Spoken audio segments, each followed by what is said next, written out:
Picture भी बाकी है विकास की। मैं समझती हूँ अगर हम सब लोग गांव-गांव जाएंगे तो हमें ट्रेलर क्या है पूरे देश का वो समझ में आएगा। जहाँ इतने युवा बेरोजगार दिखाई देंगे आपको, जिसकी कोई सीमा ही नहीं है, बिना सीमा के युवा रोजगार है। वही हमारा किसान बहुत ही बुरे हाल में है, वहीं गांव की सड़कें, गांव में बिजली की व्यवस्था फटीचर हाल में है।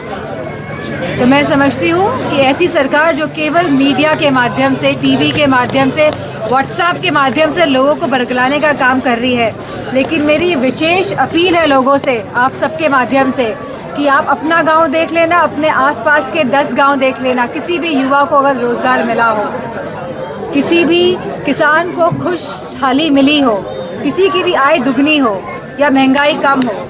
जो दुगनी आय की बात करते थे, इतनी महंगाई बढ़ गई है कि आज उनकी आय आधी से भी कम रह गई है। तो मैं समझती हूँ यही मुद्दे रहेंगे चुनाव में, और लोगों से भी अपील है कि अपने टीवी के ना देखते हैं, आसपास में अगर आपको विकास दिखता है तो ज़रूर आप सहयोग करिए ऐसे लोगों का।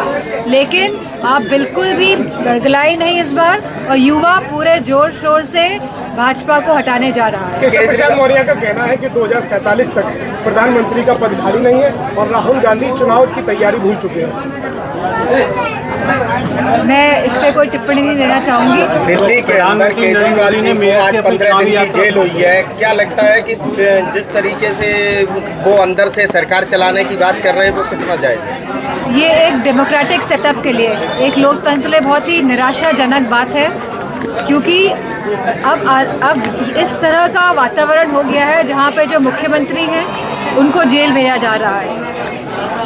लगातार ये दूसरे मुख्यमंत्री जेल गए हैं, और सीबीआई और ईडी के माध्यम से लोगों को जहाँ सताया जा रहा है और वही वसूली भी की जा रही है। तो एक तरह का भ्रष्टाचार पूरे देश के सामने आया है, और लोग अब बहुत अच्छी तरह से इस बात को समझ रहे हैं कि सबसे ज़्यादा भ्रष्टाचार किस पार्टी में है। नरेंद्र मोदी ने कल से चुनाव के चुनाव उन्होंने कहा है कि भ्रष्टाचार को हम खत्म करना चाहते हैं, लेकिन विपक्ष जो भ्रष्टाचार जो बढ़ा रहे हैं। अगर आप देखेंगे कि जिस पे भी ईडी और सीबीआई के केसेस होते हैं, वो जब भाजपा में चला जाता है तो ईडी और सीबीआई के केसेस एकदम वाइट वॉश हो जाते हैं, कोई केस नहीं बचता है। तो अब ये लोगों को समझना है कि ऐसी कौन सी तकनीक है भाजपा के पास कि भाजपा पे जाते ही सब लोग एकदम वाइट वॉश होकर निकलते हैं। और मैं समझती हूँ जो मूल मुद्दे हैं वो हमारे युवाओं का रोजगार है, वो महिला सुरक्षा है, जहाँ 50% महिलाओं के संग जघन्य अपराध बढ़ रहे हैं पूरे प्रदेश में, और सरकार संज्ञान नहीं ले रही है, कोई भी किसी को भी मार दे रहा है। मोदी जी के नाम से इस बार लोकसभा चुनाव भाजपा लड़ने जा रही है। लोग कहते हैं मोदी जी की गारंटी पे लोगों पर विश्वास है। मैं समझती हूँ जो बात कही गई थी कि 100 दिन के अंदर 2014 में कि 100 दिन के अंदर विकास की गंगा बहा देंगे, ऐसा कोई काम हुआ नहीं है। जहाँ युवाओं की बात करी गई थी, रोजगार 2 करोड़ रोजगार प्रति वर्ष युवाओं को मिलेगा, आज वो रोजगार कहाँ है? जहाँ आप बात कर रहे थे कि किसान की आय दुगनी हो जाएगी, महंगाई के चलते एमएसपी जो नहीं मिल रही है, जो खाद, जो डीएपी जो महंगी हो रही है, लगातार किसानों की आय घट रही है। और अगर आप उत्तर प्रदेश में आएंगे तो इतने आवारा पशु आपको नज़र आएंगे सड़कों में, शाम के टाइम समय खेतों के अंदर, कि आप जिसकी कल्पना नहीं कर सकते हैं किसान कैसे अपना खेत बचा रहा है।